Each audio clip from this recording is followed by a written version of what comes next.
Now we're up to Daf Lamed Vav Amud Beis. The Harav Chizda v'Rabba Baruch Huna Matzi Lehu Urta. It seems that according to Rav Chizda and Rabba, you're allowed to wear tefillin even at night. And the proof of the pudding is because they davened Ma'ariv and they wore their tefillin while they davened Ma'ariv. And Ma'ariv is at night. So it would seem that according to their Shita, you don't have to be machmir and take off your tefillin at Shkiyas Achama. Not only that, we don't know for sure that they would be makil like the Tanakhama and allow you to wear the tefillin until you go to sleep. It could be that they hold like that middle shita of Yaakov that we mentioned in Omen Aleph, that the time to take off your tefillin is Kshetichle Regel Min Hashuk, which is after Ma'ariv, but not as late as Azman Sheishan. And we're holding Lila Zman Tefillin. You could wear tefillin at night. Hence, they wore tefillin when they davened Ma'ariv at night. Just that the Rabbanan said, don't put on tefillin at night because we're afraid you might fall asleep. But now it's still early. It's before Tichla Regel Min Hashuk. It's 7 p.m., 8 p.m. You're allowed to wear your tefillin. And Ahu Pliga, and therefore we see that Rav Chizda and Rabbah are not like Rav Nachman, because Rav Nachman accepted the Tanakama, or alternatively accepted the opinion that with Shkiyas Achama you have to take off your tefillin, but they held that you could wear your tefillin even after Shkiyas Achama at the time of Ma'ariv. The Gemara now asks the following: Umi Amar Rabba bar Rav Huna Hachi. Could it be that according to Rabba bar Rav Huna, who davened Ma'ariv with his tefillin on, that you're allowed to wear tefillin into the night past nightfall? Veha Omar Rabba bar Rav Huna. That contradicts another statement of Rabba bar Rav Huna, who says that Sofek Hashecha, Sofek Lo Hashecha, Lo Choletz V'Lo Miniach. If he's not sure, he has a doubt, right? That's the twilight period we call Ben Hashmoshos, which is Sofek Yom, Sofek Laila. He doesn't know it's Laila. Then Lo Choletz. He doesn't have to take off his tefillin. But for Lo Miniach, he's not allowed to put them back on. Let's say he took them off, he can't put them back on. And the implication is that had it been Varech HaShecha, then Choletz, he would have to take it off. And here you're telling me that Rabba bar Rav Huna davened Ma'ariv with his tefillin on. Here Rabba bar Rav Huna says that you have to take off your tefillin at night. So again, the issue here is whether Lail Lavzman tefillin doraisa, and therefore you'd have to take off your tefillin at night, and that's called choletz.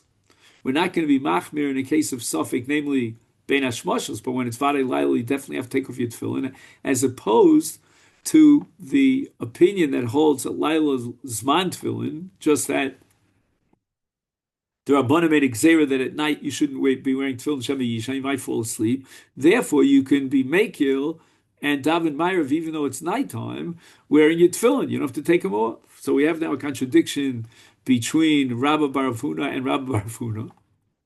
So the Gemara reconciles this by saying, Hasam, when we saw that Rabba bar Rav Huna would allow you to wear tefillin at night, that's the Erev Shabbos Itmar. In other words, the problem here is a Shabbos problem. It's not a tefillin problem. As far as tefillin is concerned, we saw that Rabbi bar Huna every night during the week would daven Ma'ariv with his tefillin because Laila is man tefillin. You can wear tefillin at night. We see that he took it off at Vadei Laila. That's only on Erev Shabbos because that's a Shabbos problem. Now, at this point in the development of the sugya, the Gemara is machalik between what we call tzvei dinim. There's one din as far as Laila is concerned, and there's another din as far as Shabbos is concerned. As far as Laila is concerned, you could wear tefillin at night. Hence, they would have Ma'ariv during the week with tefillin on. But as far as Shabbos is concerned, there's an iser, a prohibition to wear tefillin on Shabbos. And therefore, when it became Vadei Laila and Shabbos, then he had to take off his tefillin. So Gemara doesn't like this. My kasover, b'monafshach. Rabba bar Rav Huna has to be consistent.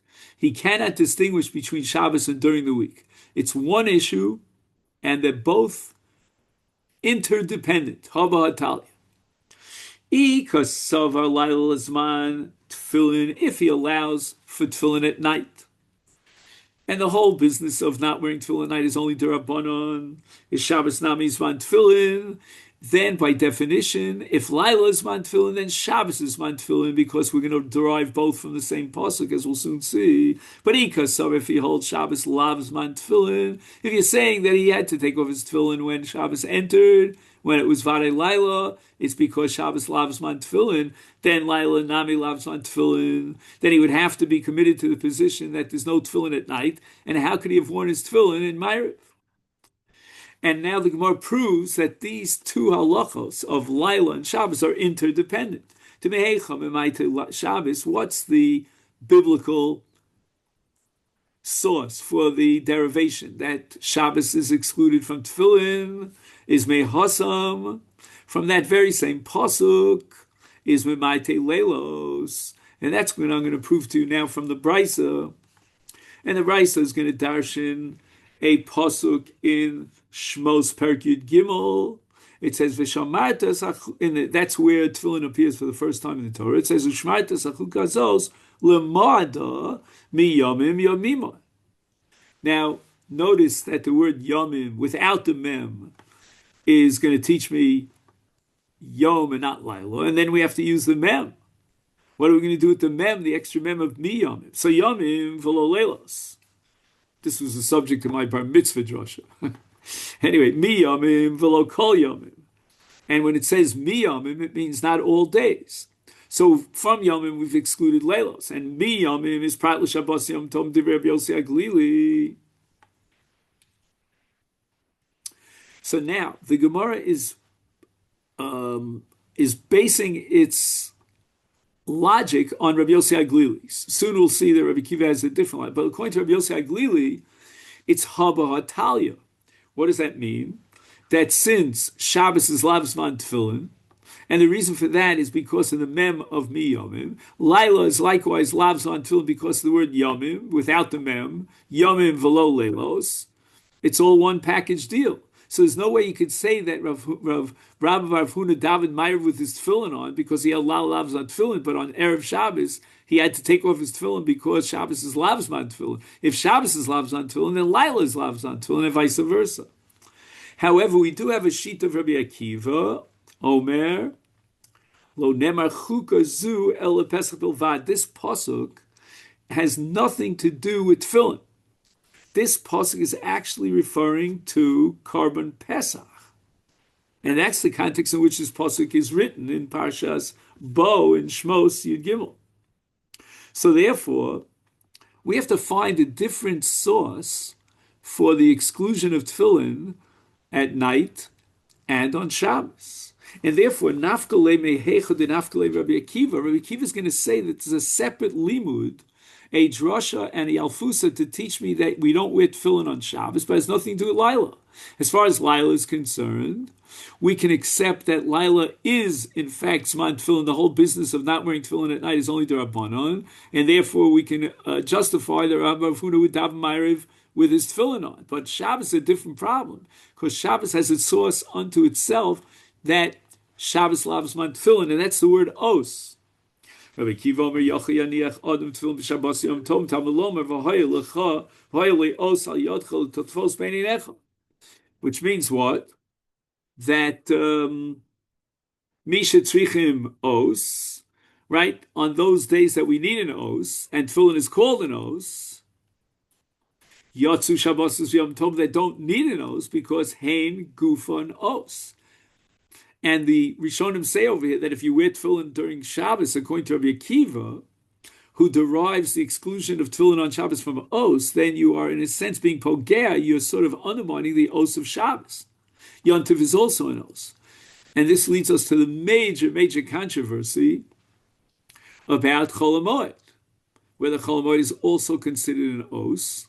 Again, if you derive the exclusion of Shabbos and Yontif from mi yomim yomima, then it makes sense to exclude Chol HaMoed as well.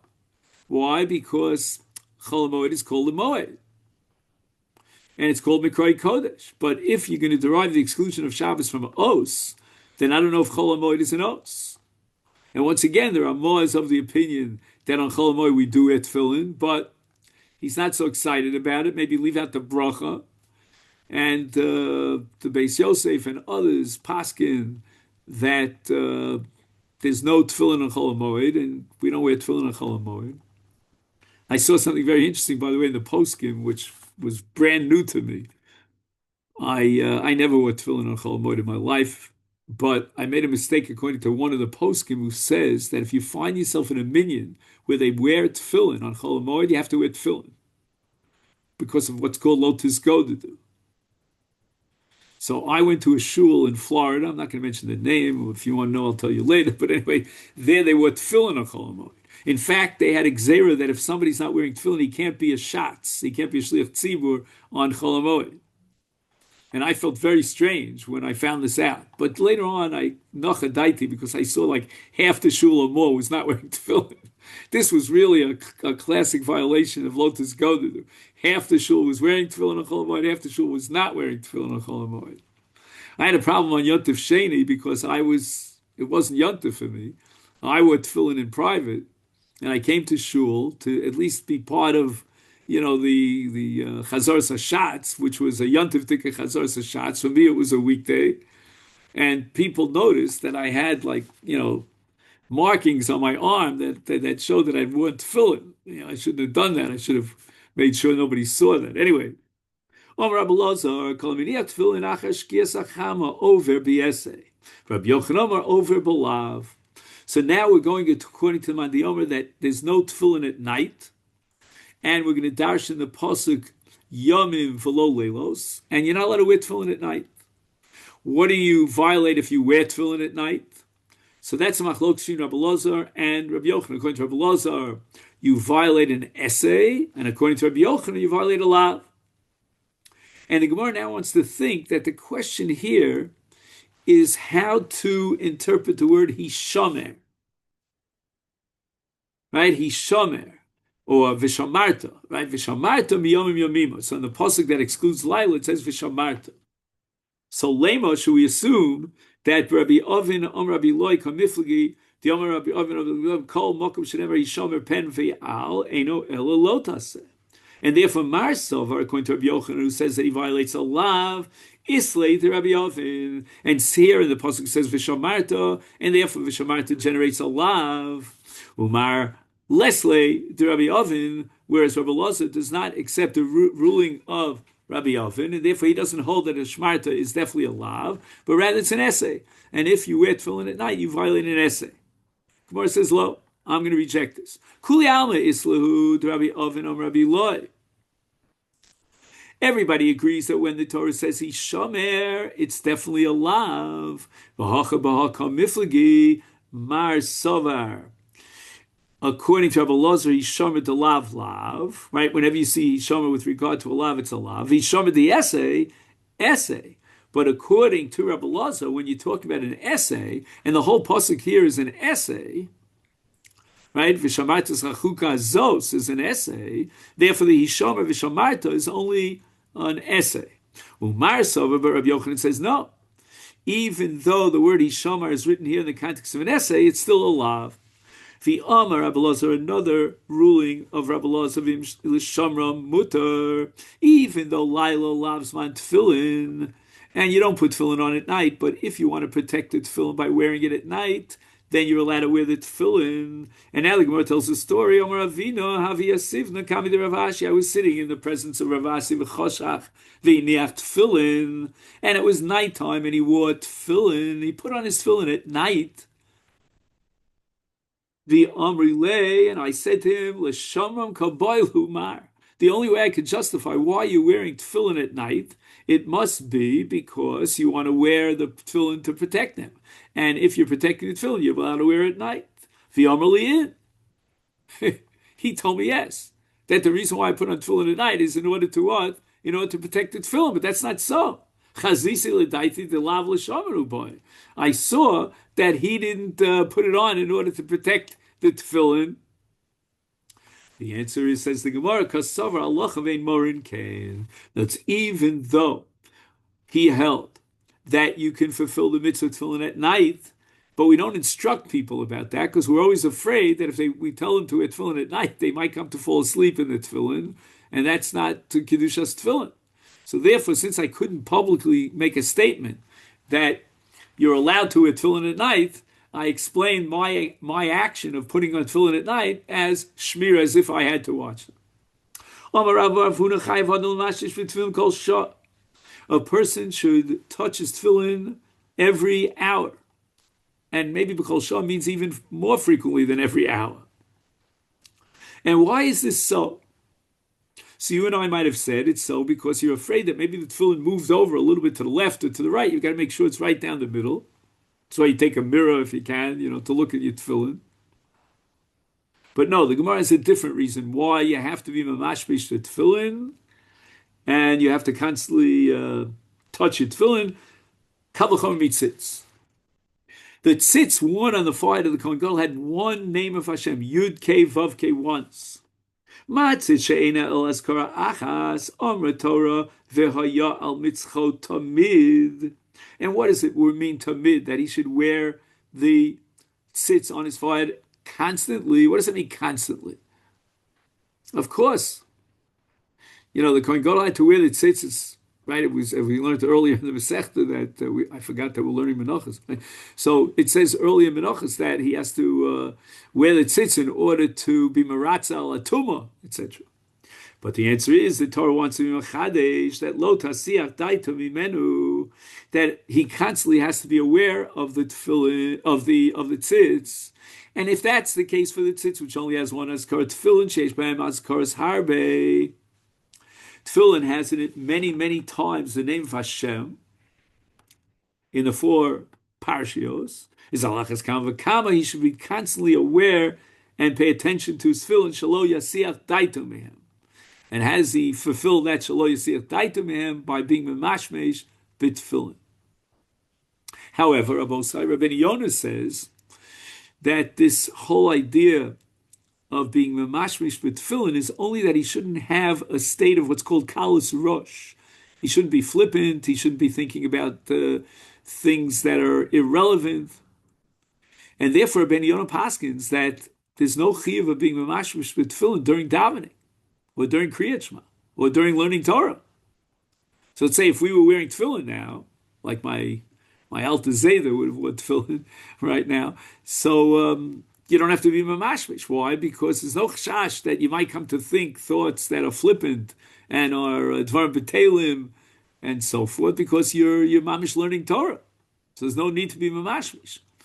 But otherwise, if not for Rabbeinu Yonah, I would assume that even during tefillah and during kriyat shema and during Torah learning, you should be mamashmish b'tefillin, because we derive it from a kal v'chomer, from tzitz. And this is your constant awareness of the tefillin. So, Adarabba, while you're learning Torah, maybe you won't be aware of your tefillin.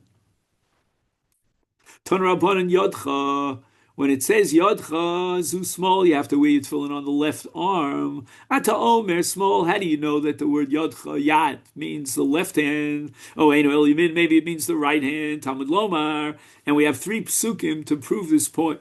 The first pasuk is a pasuk in Yeshayahu Novi. And it says what? Af yodi yasta eretz vimini tibcha shamayim. So you see, it starts with the word yad, and then it says yimini. So it must be yad is referring to the left arm. V'omer have another pasuk, and now we have a pasuk from Shoftim. And what does it say in Shoftim? Yada liyasei tishlachna v'yimina lahalmus amelim. So once again, you see that the Yaminah, the right hand, is mentioned separately, and the word Yada at the beginning of the pasuk is referring obviously to the left hand. The Omer in a third pasuk, which is from Tehillim, Lama Tashiv Yadcha, again the word Yad, and then it says Yamincha Mikerev Chekecha Kaleh. So it seems that Yamin is mentioned explicitly, singled out in this pasuk, but the word Yad is referring to Yad, small. However, and here we'll just start the next Amud, Lamed Zayin. Rabbi Yossi Hachorem, nobody knows what the word Hachorem is. Rashi gives one pshat, Tosfos rejects it. Tosfos claims there was a city called Chorem, and he came from Chorem. He's called Rabbi Yossi Hachorem. Omer, Matzinu Yemin Shenikra Yad. I'm going to show you a pasuk where the word Yemin refers to the Yad, and the Yad refers to Yemin. Shenemar Vayar Yosef Ki Yoshis Aviv Yad Yemino. And Yosef became aware that he put his right hand on Ephraim, the younger brother's head. So we see that the word Yad means Yemino. Gemara says that's no proof. V'idach Yad Yemino Ikri. When is it called Yad and it's interpreted as Yemino? That's when the Torah adds the adjective Yemino. But in the absence, Yad Stoma, it doesn't say Yemino. Lo Ikri, it's not called the right arm. But Yad refers to the left. And the Mefarshim here want to understand Rabbi Yossi Achorem. Why did he think that just because it says Yemin, Ki Yoshis Aviv Yad Yemino, that Yad means Yemin? It's only because the Torah Adarabah added the adjective Yemino. So Tosfos answers that if you look in the parsha there, it says in the next pasuk, it says the word Yad without the word Yemino, and it's still referring to Yaakov's right arm. So therefore, Rabbi Yossi Acherem learned that the hand is the right hand. Okay, then, so this is where we'll stop for today on Daf Lamed Zayin. I wishing you a very fine day. Kol Tov.